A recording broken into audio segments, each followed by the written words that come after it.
The superstar takeover of World Cup 2026. Lamine Yamal is 18 years old, and he's about to walk onto the same pitch as a man who's been terrorizing World Cups since before Yamal could walk. And I'm telling you right now, Ronaldo should be worried. Because here's what nobody's saying out loud yet.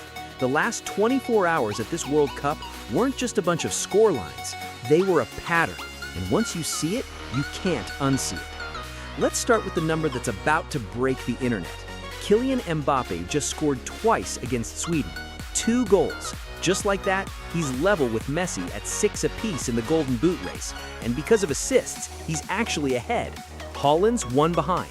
Kane's 1 behind. 4 of the greatest players alive separated by a single goal, heading into the most dangerous stretch of the tournament. That alone is a massive story. That alone could be the whole video. But it's not the whole story, because on the same day, Lamine Yamal walked into a match against Austria and did what he always does.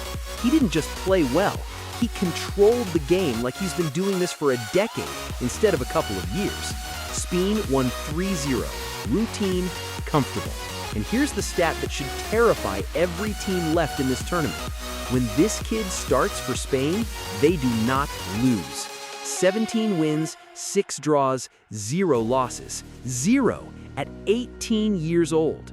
And then, almost buried under those 2 bigger headlines, Switzerland ripped Algeria open with 1 counterattack.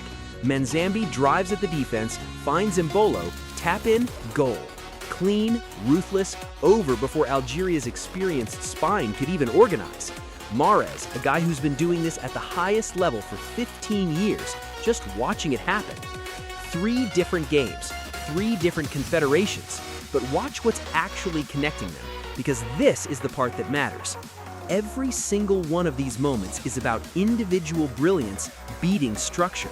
Not tactics, not game plans. One player doing one thing faster than the opposition can react. The group stage was cautious. Teams were feeling each other out, playing not to lose. That phase is over. We are watching the knockout rounds turn into something else entirely. A stage where stars decide games in seconds, and defenses simply cannot keep up. Think about what that means. Mbappé isn't scoring because France's system is unlocking him. He's scoring because he's faster and more clinical than what's in front of him. Full stop. Yamal isn't controlling matches because Spain has some tactical gimmick nobody's figured out. He's controlling matches because he's better than the players trying to stop him, and he's been better than them since he was a teenager. And that Switzerland goal? That wasn't a masterclass in shape. That was one 20-year-old making one veteran defense look slow. Now, zoom out for a second, because this isn't just a football trend. It's a generational handover happening in real time on the biggest stage there is. Think about who's leading the Golden Boot race right now. Messi, 39 years old, presumed to be playing his last World Cup ever. And right behind him, breathing down his neck, is a 27-year-old at the peak of his powers in Mbappé. That's not a coincidence. That's the sport handing the torch over in front of everyone's eyes, goal by goal, match by match. And now you've got an 18-year-old climbing into that same conversation before he's even old enough to legally rent a car in some countries. This is 3 generations of superstar colliding in the same tournament at the same time on the same stage. So here's the question that should be keeping every remaining coach in this tournament up at night.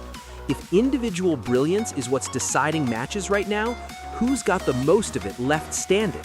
And that question has one answer that's about to collide with itself in the most dramatic way possible. Spain and Portugal. Yamal against Ronaldo. 18 years old against 41.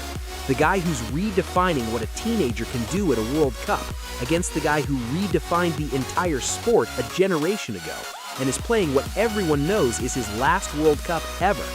This isn't just a round of 16 match. This is the entire theme of this tournament, wearing 2 different jerseys, walking onto the same pitch. And I'm going to tell you exactly what I think happens. Yamal outplays Ronaldo.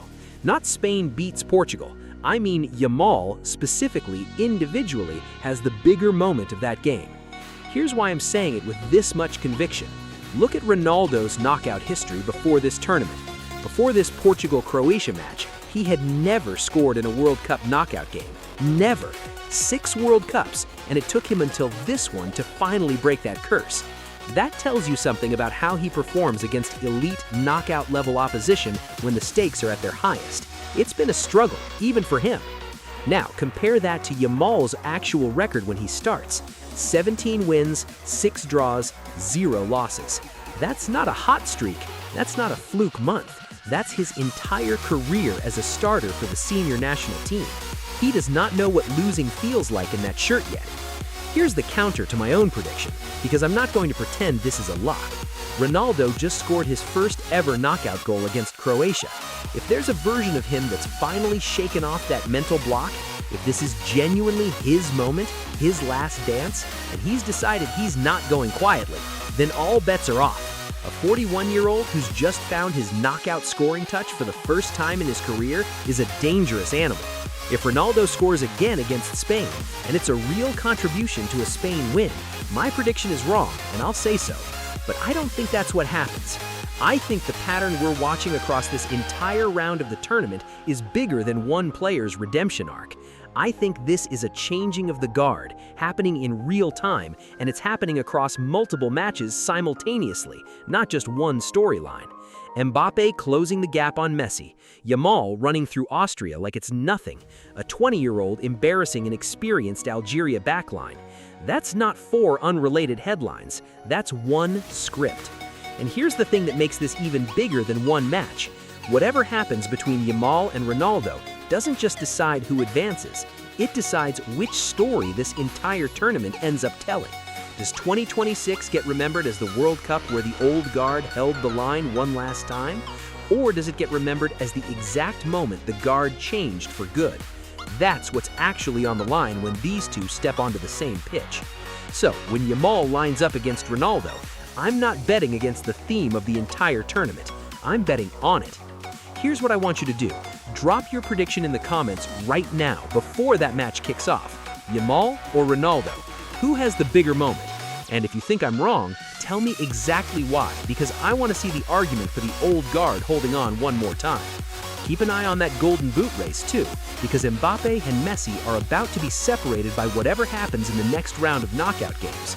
And after what we just watched from Yamal, don't be shocked if a teenager forces his way into that conversation before this tournament is over.